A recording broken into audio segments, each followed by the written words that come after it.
This morning I announced that I would be doing a lesson on everything happens for a reason.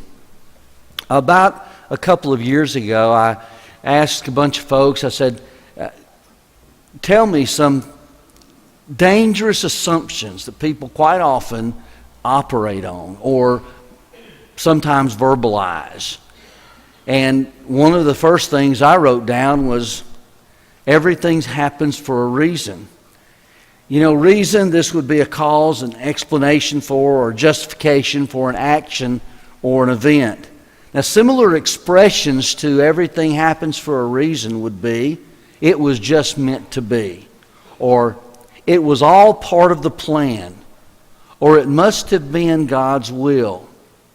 All of these mean much the same as when people say everything happens for a reason.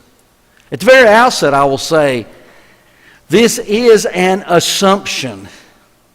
You know, if we were to say, tell me in the Bible where God says everything, particularly everything in every context, in every situation, happens for a reason, you're going to come up short. And so, yes, it is an assumption. Many people say this, they've not thought it through. They've just heard it, it sounds good, so they say it. Well, everything happens for a reason. But then there are some people who say it, and they've thought it through, and they've studied on it. And they, in fact, have concluded that it is a true statement. One fella, a preacher, he said this: does everything happen for a reason? The short answer is yes, because God is sovereign. There are no random, out-of-control happenings. God's purposes may be hidden from us, but we can be assured that every event has a reason behind it. Now, one of the things that I've noticed in trying to research for this topic is most people who come down on the side of everything happens for a reason tend to be religiously following Calvinistic doctrine.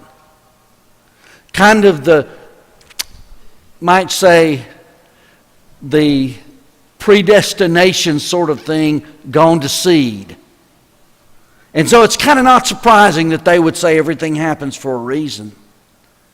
But then I found something interesting. Because oftentimes we might think, well, this is within a people who believe in Jesus sort of context. Well, not exactly. For instance, I found that Muslims believe everything is predetermined. One quote on a Muslim website says, everything happens for a reason. I may not understand it now, but Allah does, and that is all that matters. Then I even found a quote from eBuddhism.com. Everything happens for a reason. That reason causes change. Sometimes it hurts, sometimes it's hard, but in the end it's all for the best. And then if we even move to New Age, Deepak Chopra, if I'm saying his name correctly, kind of someone advocating New Ageism, he said everything happens for a reason if you think it does. Oprah Winfrey, I trust that everything happens for a reason, even if we are not wise enough to see it. So it's kind of across religious, you might say, barriers that even people say this and believe this. But then I was really surprised when I saw an atheist quote, everything happens for a reason. But their idea is everything happens for a reason, physics. In other words, they're not attributing it to God. But you know, when Christians say everything happens for a reason, they're talking about God. When Muslims say everything happens for a reason, they're talking about Allah. When New Age Buddhism, Hindus say everything happens for a reason, they probably are meaning karma. The atheists, non-religious, they would probably mean science or physics. Now, some people say this, everything happens for a reason, and they're saying it to comfort or encourage. And it is assumed that if God has a purpose in the event, no matter how troubling the event might be, that we must accept it. And the reality is, of this line of reasoning, though, sometimes causes people to turn against God. So now let's talk about this. Everything happens for a reason. You know, we might say, well, yes. If we're merely thinking about cause and effect, maybe somebody would say yes. Or yes, if they're not thinking necessarily always God directly. We'll note some other causes shortly. But if I were to answer this, no, I'd hesitate to say yes. Somebody might misunderstand. I would say no. And I'm forced into this position for several reasons. Now, first of all, when I say no, not everything happens for a reason. Let me tell you some things that I am not saying. I am not saying that God does not purpose. I'm not saying that God does not do things with reason. Quite the opposite. God does purpose, and God does have the power to do according to His purpose. Listen to Isaiah 49, verses 9 through 11. Remember the former things of old, for I am God, and there is no other. I am God, and there is none like me. Now listen, declaring the end from the beginning, and from ancient times things not yet done, saying, my counsel shall stand, and I will accomplish all my purpose. Calling a bird of prey from the east, the man of my counsel from a far country, I have spoken, and I will bring it to pass. I have purposed, and I will do it. So He has that power. And has He done it in many cases? Well, listen to Ephesians 1:11. In Him we have obtained an inheritance, having been predestinated according to the purpose of Him who works all things according to the counsel of His will. Now, when I was studying on this, there's somebody who says, yes, that there's a reason for everything. And here it is, Ephesians 1:11. He works all things according to the counsel of His will. But if you read that context, you go back up to verse 3 and you read the entire context, you'll find that it is in the context of the spiritual relationship that is being a son of God, being saved by His grace. That's the context. The context is not every single daily experience that's in consideration here. A second thing, I am not saying that nothing has happened for a God reason. Biblically, we see many things that have happened because of a God-determined reason. God sent His Son into this world for a reason. In John 3:17, for God did not send His Son into the world to condemn the world, but that the world through Him might be saved. We would also see that Jesus came for a reason. For the Son of Man has come to seek and save that which was lost. Luke 19:10. We find that Jesus had reason to be born. John 18:37. That Jesus' death was for a reason. He said about this blood that it was shed for the remission of sins. We find that Jesus appeared to Paul for a reason. This morning we made mention of that reason in Acts 22:14 and 15, that Paul would become that witness, having seen and heard Jesus. You see, in matters of redemption specifically, God had reasons, plans, and worked it according to His plan. That's what Ephesians 1:11 that we've previously made mention of stated. A third thing is, I am not saying that things today cannot happen for a reason. And I am meaning by that a reason from heaven on high. God Himself. One of the more difficult things to grasp, I think to me anyway, is how the discipline of God works on God's children. However, that's taught in Hebrews 12, 5 through 11. You know, we may be slow to recognize what is the discipline of God in our lives. We may, in fact, not recognize it in our own lives. But according to Hebrews 12, He does discipline us. So yes, things within our lives in some manner, yes, God purposes and reasons. For a specific purpose, reason, that we might share in His holiness, Hebrews 12:10. That we might have the peaceable fruit of righteousness, Hebrews 12:11. And another thing I'm not saying is, in fact, if it's happened as a reason of God, that we will necessarily know it. Apart from a revelation of God, we cannot be sure. You remember that story, Book of Esther, and how that basically the Jews are to be killed. Mordecai's like, Esther, you got to go see the king. I'm not so sure. But then she does go see the king.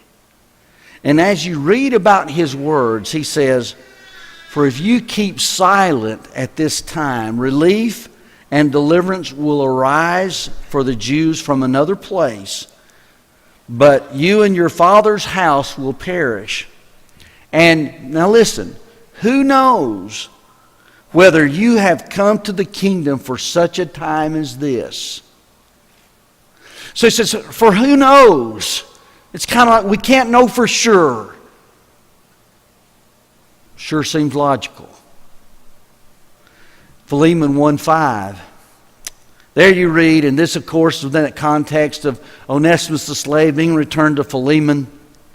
And it says, for this perhaps, that word's there, perhaps is why he was parted from you for a while, that you might have him back forever.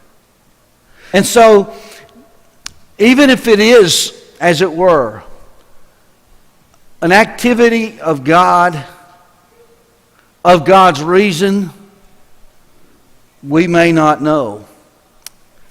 I'm not saying as well that God does not work through His providence. In fact, we need to be careful about assuming things to be the providence of God. Just as we've noted before, without a direct revelation, can we be for sure? One of the most enjoyable sermons that I read was one from J.W. McGarvey's sermon book, and it was on providence as he preached through the story of Joseph and showing how these events in Joseph's life ultimately worked for bringing the Jews from Canaan to Egypt so that they would have the food during the famine, that they ultimately would be protected in various ways from the Canaanites, being isolated there in Goshen in Egypt until they were ready to go back and take the promised land. Providence. Now, I've already said kind of no. No, I don't believe in everything happens for a reason. And like I said, there's some things that I want you to understand. I'm not saying, as I've said, no, not everything happens for a reason. But now here's why I'm saying no. The first reason I'm making mention of is honestly not the strongest reason. But I'm mentioning this because I do think it's true. To say everything happens for a reason can be a very hurtful presumption. Think about that and how it sounds. Your father has died of cancer for a reason. Your son got hit and killed by a drunk driver for a reason. Your child was stillborn for a reason. You were abused as a child for a reason. You were raped or sexually assaulted for a reason. You are struggling with depression and suicidal thoughts for a reason. Your spouse cheated on you for a reason. Your friend was murdered for a reason. Your house caught on fire for a reason. The person struggling with those things, and those things I made mention of, are true struggles. Things that are devastating in an individual's life, and particularly when they first happen. And then to hear, well, everything happens for a reason. I don't think that's the most helpful thing to hear. In fact, I think it can be even hurtful to hear. And even sometimes can be harmful to hear, because if they then think, God made this happen, God caused this to happen, this was God's reason that it happened, many have turned against God for that very assumption. But now getting to things that I think are more substantial reasons to consider. To say everything happens for a reason, I suggest, violates free will. And I mentioned to you that if you were to go back and just start reading and studying and finding what folks are saying about this, everything happens for a reason, you're going to find, yes, there's a lot of folks who say yes, a lot of folks who say no. The folks who say yes, they do tend to be Calvinist, in contrast to those who are not and would say no. And those who are Calvinists tend to basically take away free will and choice and the results of that free will and choice. But listen to Deuteronomy 30:19.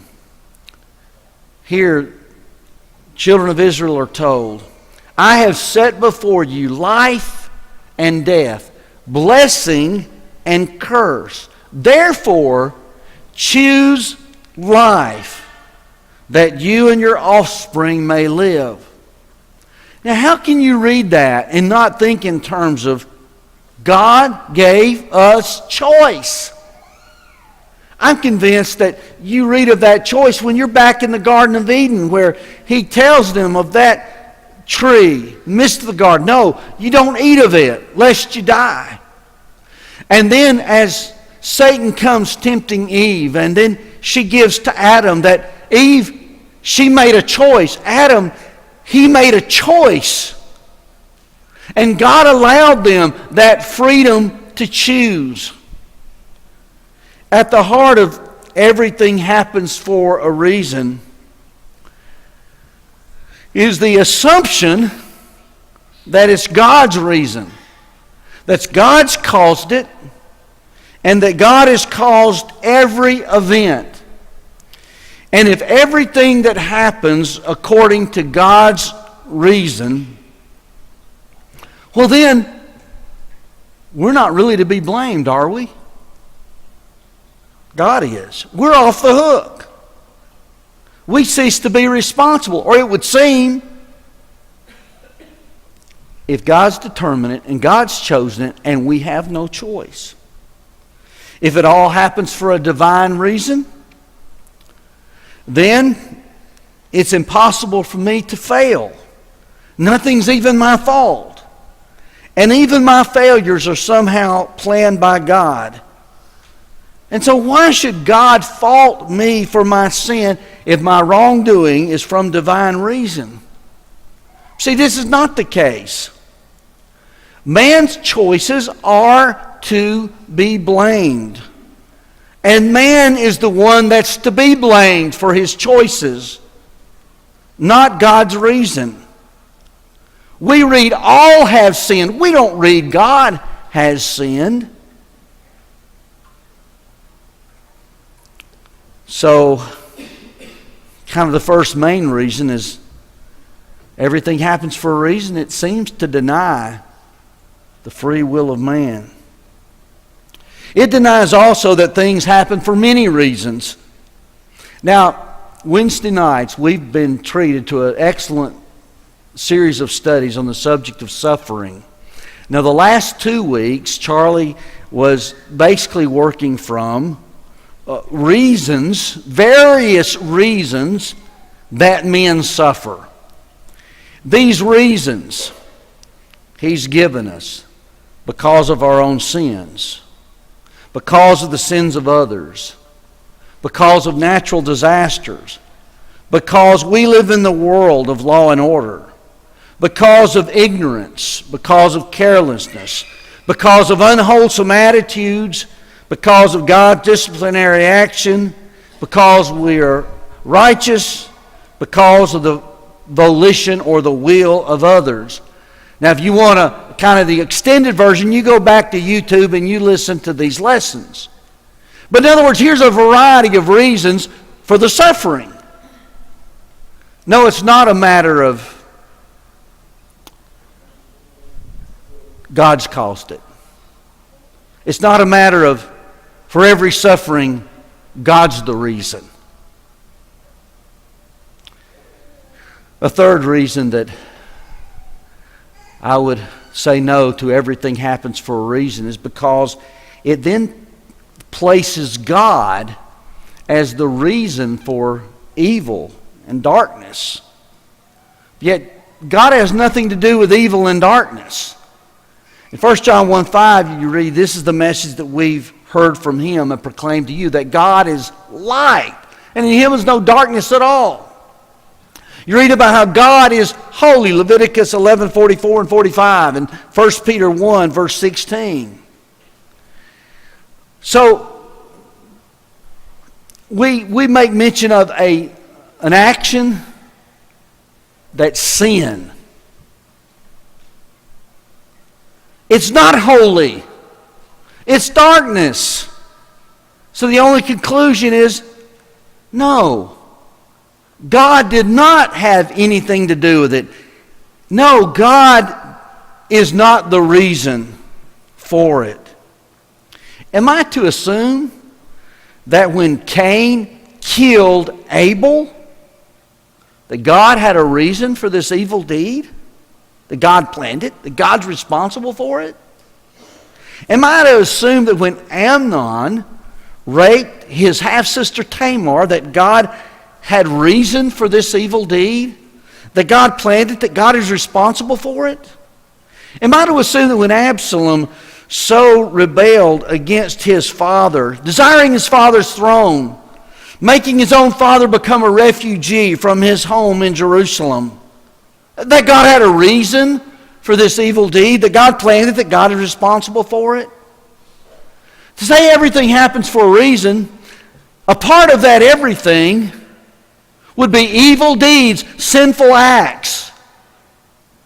And no, there's not a, as it were, God-given reason for that. Another reason, I would not say there's a reason for everything, is it ignores what Satan is doing in this world. You know, we read in 1 Thessalonians 2:11 that Paul, speaking of his travel plans, Satan hindered us. And then later in 2 Corinthians 12, verse 7, he makes mention of that thorn in the flesh, that it was a messenger of Satan to buffet me. So here we see the working of Satan in this world. Everything happens for a reason. God-based, God-given reason. Here's, in fact, reasons attributed to Satan. And then finally, there are a number of reasons things may happen, but that does not mean it's always a lofty, godly reason or plan. I remember I guess a number of times hearing Brother James Watkins make mention of Ecclesiastes 9:11 about why some things happen.